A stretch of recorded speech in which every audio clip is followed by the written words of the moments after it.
Inoiz gertatu zaizu nahi zenuen hori lortu eta bat-batean hutsune sentsazio hori sentitzea? Beno, gaur ziklo amaigabe horretan murgilduko gara. Zergaitik bihurtzen den plazera, hainbeste bilatzen dugun hori, askotan minean abiapuntua. Ezaguna egiten zaizu sentsazioa, ezta? Zerbait lortzen duzu eta ia berehala poza lurrundu egiten da eta desio berri bat agertzen da. Lasai, ez da zure kontua bakarrik, funtzionatzeko modu bat da, gure barne mekanismo bat, eta gaur, hobeto ulertzen saiatuko gara. Ziklo honi izen bat jartzeko, gure iturriak antzinako kontzeptu batera garamatza, samsara, edo koreeraz esaten den bezala yunho. Ikus dezagun zer den zehazki gurpil amaigabe hori. Kontuz, oso garrantzitsua da hau argitzea, hemen ez garari arimen berrarakiztatzeaz edo horrelako gauzez. Ideia honen arabera, gure emotsioak dira ziklo horretan harrapatuta daudenak. Minetik plazerera eta plazerretik berriro minera. Behin eta berriz. Onda da, ziklo hau ulertzen hasteko, azter dezagun lehenengo zatia, mina. Sufrimenduak badu ezaugarri psikologiko oso berezi bat.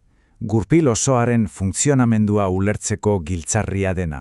Pentsatzazu une batez, mine handi bat duzunean, demagun, hortzetako min izugarria, zure pentsamendu guztiak horretan zentratzen dira, zure uniberso osoa desio bakar bihurtzen da. Minea desagartzea. Kito, ez dago beste zer, foku hori erabetekoa da. Eta hain zuzen ere, foku hori manipulaziorako ere erabili daiteke. Iturriak entrenamendu militarra jartzen du adibide gisa. Oinarrizko beharrak kentzen badizkizute, loa janaria, sufrimendu egoera bat sortzen da, eta horrek burua hustu egiten du. Eta burumuinuts hori, disko gogor bat bezala, prest dago ideia eta agindu berriak jasotzeko, ia zalantzan jarri gabe. Eta hemen dator kontuaren muina. Mina eta plazera ez dira kontrakoako bakarrik, elkar elikatzen dute. Imaginatu arku bat, zenbat eta gehiago tenkatu atzerantz, hau da sufrimendua, orduan eta indar handiago zaterako da gezia aurrerantz, hau da plazera. Eta hu ez da pertsona mailan bakarrik gertatzen, baita talde mailan ere.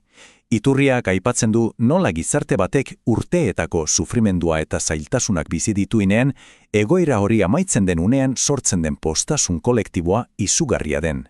Euforia bat da. Min handiak plazer handia dakar bukaeran. Beraz, sufrimenduak plazera areagotzen badu, badirudi plazera dela helburua ezta. Baino, tira, hemen azten da paradoxa. Goazen gurpilaren beste aldera, zoriontasunak dakarren trampa. Hau da gaurko galdera handia. Denok bilatzen dugu plazera, ondo sentitzea. Nola demontre bihur daiteke bilaketa hori sufrimenduaren iturri. Beno, zaila gaitezen paradoxa hau deszifratzen. Adibiderik klasikoena dirua. Helburu bat jartzen diozu zeure buruari. Lortzen duzu eta une batez euforia sentitzen duzu. Baina zenbat irauten du, ezer gutxi. Berehala lortutako hori normaltasun bihurtzen da eta helmuga berri bat agertzen da. Urrunago. Lehen plazera zena, orain asegabetasunaren hasiera da. Edo pentsa ospean. Zure arloan errespetua lortzen duzu eta horrek sekulako plazera ematen dizu. Baina denbora gutxira, zure eremua txiki geratzen zaizu. Gehiago nahi duzu. Beste esparru batzuetan nabarmendu, jende gehiagorengana iritsi. Lortutako plazera berak ambizio berri bat pizten du, eta horrek sufrimendua ekar dezake. Eta heldu gara adibiderik pertsonalenera, agian. Maite mintzen zara, harreman bat hasten duzu, eta zoragarria da. Baina denborarekin hasierako plazer hori ohitura bihurtzen da, eta gure burua has daiteke beste zerbait biltzen, berritasuna desiratzen. Lortutako plazera bera, asebetetzezaren abia puntu bihurtzen da berriro. Ados, dirua, ospea, maitasuna, ikusi dugu nola lortutako plazerak beti gehiago eskatzen duen. Baina, zergatik?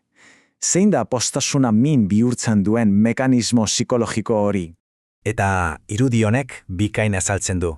Sufrimendua gure burua puntu bakar batera bideratzen du. Fokua esten du.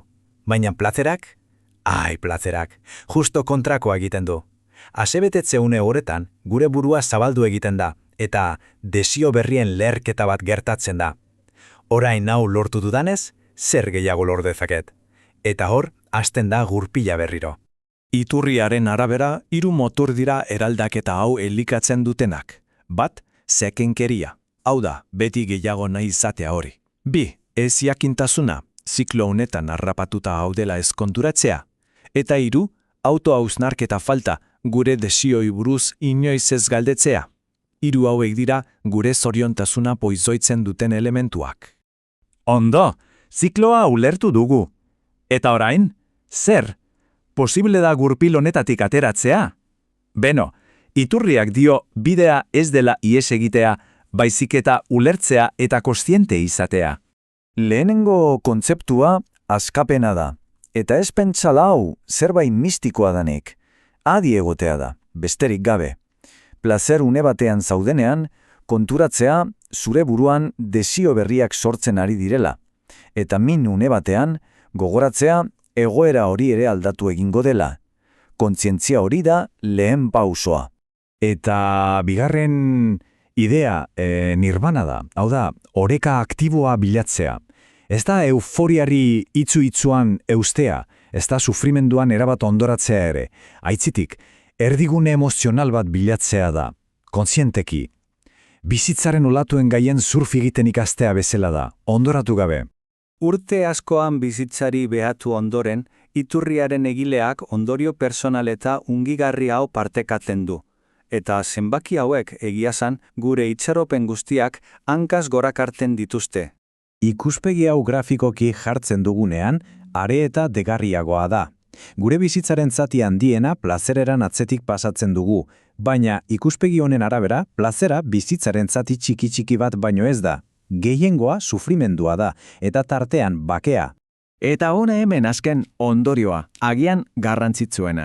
Benetako ongizatea, ez dago etengabe 60 horren atzetik korrika egitean. Helburua askoz realistagoa eta agian lorgarriagoa da. 60 bake eta lasaitasun hori zaintzea eta handitzea gure bizitzan espazio gehiago ardezan. Galdera indartsu honekin amaitzen dugu gaur. Zure motivazioai eta zuretzat bizitza on bat zer den hausnartzeko gonbidapena da. Agian erantzuna ez da gehiago lortzea, baizik eta oreka gehiago aurkitzea. Eskerrik asko gurekin egoteagatik.